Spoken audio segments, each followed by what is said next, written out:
and welcome to ELTI, the podcast. You will hear ELTI quite often, and this stands for European Long-Term Investors Association, and I'm sure you will remember very soon. My name is Helmut von Glasener, Secretary General of the association, and I'll be your captain and host today for the first edition of ELTI, the podcast. ELTI is a coalition of national promotional banks and institutions, or NPBIs, who invest in their countries and even beyond. And one of our hopes with this podcast is to be able to help you to better understand the mission and the added value by doing business. You can look forward to interesting discussions with interesting partners about interesting topics, how to enable growth, sustainability, and about the work of our members. ELTI is a European-wide network of national promotional banks and institutions, or NPBIs, who are present in 23 member states, plus Turkey.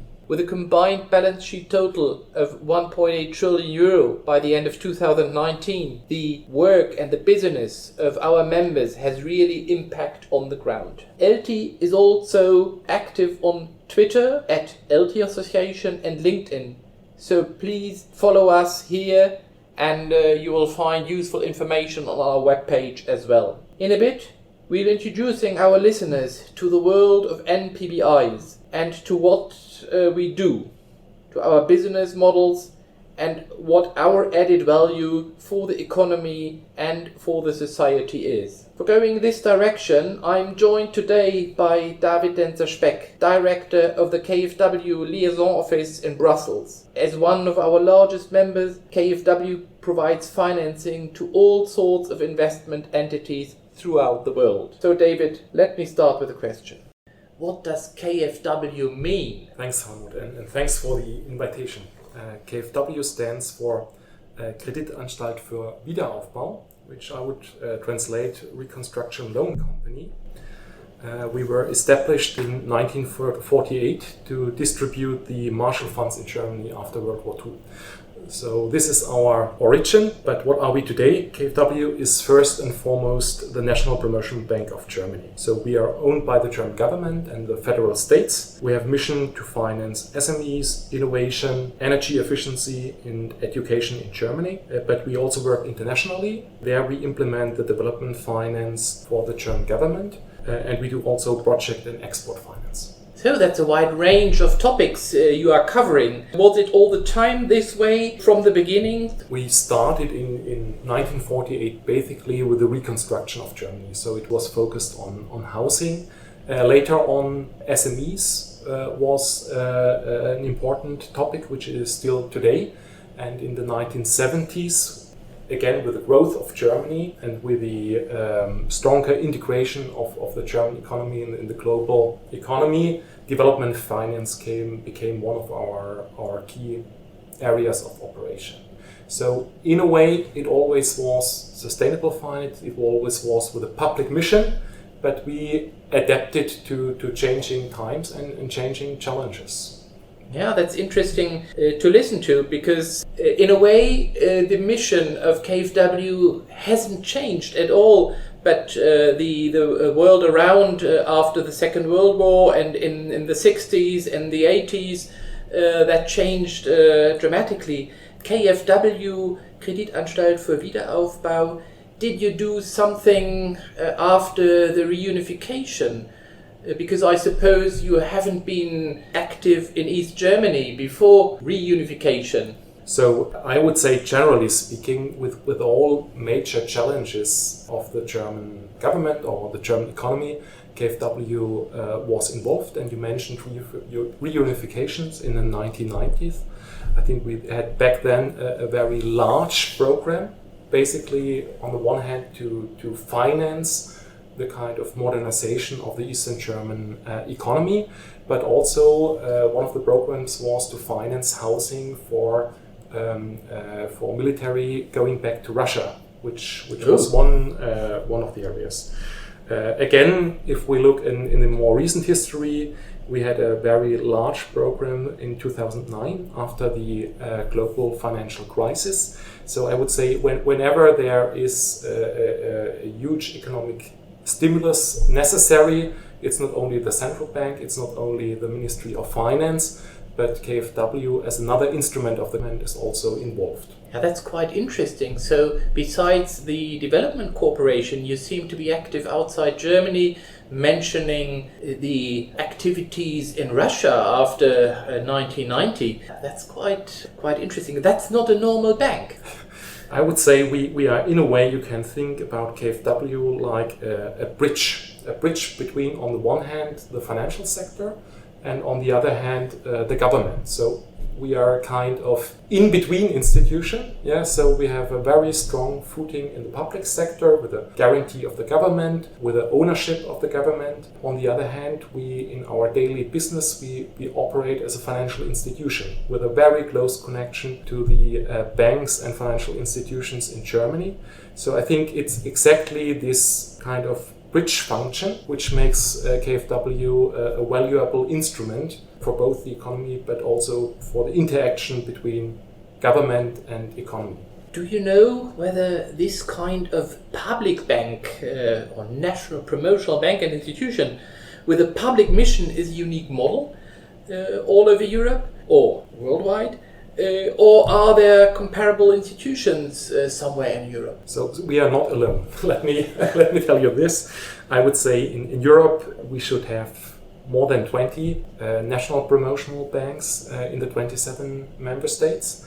And globally speaking, there should be roughly 450 public financial institutions, including multilateral lenders like the World Bank.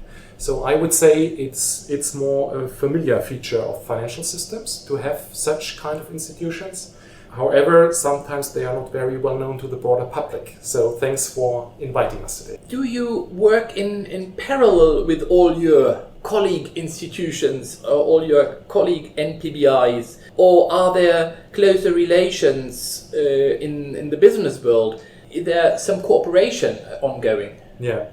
There, clearly, yes. Yeah, I think we do have very strong ties to our French partners, Caisse d'Dépôt and AFD, to our Italian partners, also partners from Spain and Poland.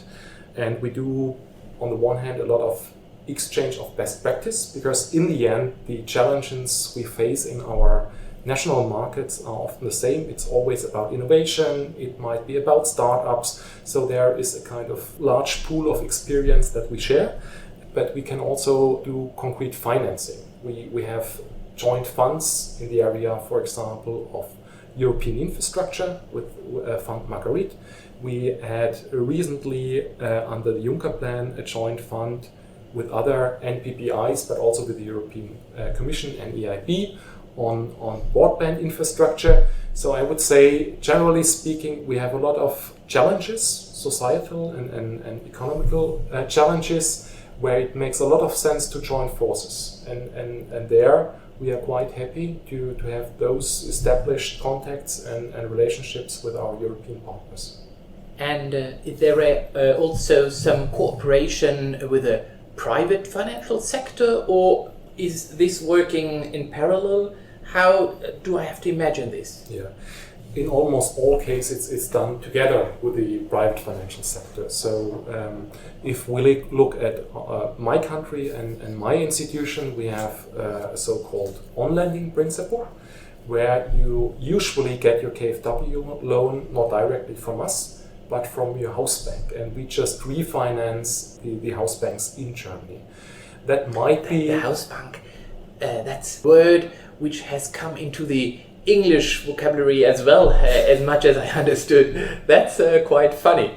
So sorry to interrupt you, but really funny. Problem. So in a way that might differ. Depending on the countries, you have different forms of cooperation between public banks and the private financial sector. But usually the goal or the target is to brought in private finance, private capital, and you always have one form or the other of integrating private capital and working together and joining forces. I think this is, on the one hand side, you have to have a good working relationship with the government and integrate public funds and guarantee from the government. And the second pillar, so to speak, is you have to find a good way of cooperating with the private financial sector to make it a success. And the private banks, the private investors, they are happy about it? Because I can imagine with the size of KfW, they might think, oh, I can do this deal for my own. How do you come together in this way? Yeah, so usually it's the decision of the commercial bank whether to offer a KfW product or not.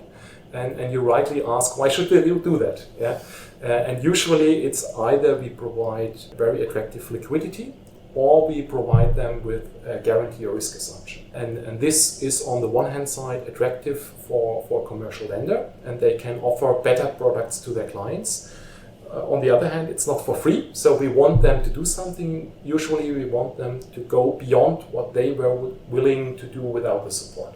So in the area, for example, of energy efficiency, we provide the commercial lenders with attractive conditions, but only if the final customer makes a specific renovation, energy efficient renovation, and we want to have a better product in the end as there would be without our intervention. We are not in Frankfurt, where your headquarters is located, but we are in Brussels, and you are heading the Brussels office. Why does a national promotional bank needs a representation or an office in Brussels? Do you see an added value of KfW for Europe, a European added value? Okay. Why do we exist in Brussels? I think, first of all, if we look at the mission of KfW, we see a large overlap between what the European Commission wants to achieve and what the German or the national governments and hence the national promotional banks want to achieve. I can mention the Green Deal, I can mention digitalization, but also the fight against the economic impact of COVID. All those areas, I would say, are areas where the European and the national policy targets are the same. How do we get into the picture? Let me mention 2 points. First is by joining forces, we can reach a critical mass. And there, I mentioned our cooperation with various European lenders. 2 years ago, we launched, for example, the Clean Oceans Initiative. This is a joint initiative that was set up by French AfD, the EIB and KfW. And we do 2 billion in joint financing, do water management, wastewater treatment, in a way to help cleaning the oceans, which is a very huge problem, as we all know. We have the same kind of initiative also inside Europe with other partners, which is called the Joint Circular Economy Initiative. So those are examples where we are able to create volumes which none of us would be able to generate on our own. And it makes simply sense to join forces on those areas. The second point where we have a very close cooperation with the European Commission is in the implementation of European funds, be it guarantees, be it grants. And I believe there the benefit of institutions like KfW is that we do have a very good knowledge of the local markets, of our local clients. We do have boots on the ground, so to speak. The Hausbank. Hausbank, yeah. And there we have to be transparent. I mean, we do have a single market, but conditions differ quite to a large extent in Europe. SME loan in Germany might be something quite different from an SME loan in Croatia. Yeah, so the economic structure is different. So it makes sense for Europe to have partners who know their local or even regional markets very well. And there we have a very successful cooperation with the Commission for many years. For example, we finance startup programs together with the Commission in Germany, but it could also be some specific program in Africa where we can implement European funds in an efficient manner. You mentioned COVID-19 in the description of the tasks for the moment. Are you significantly busier than you've been before?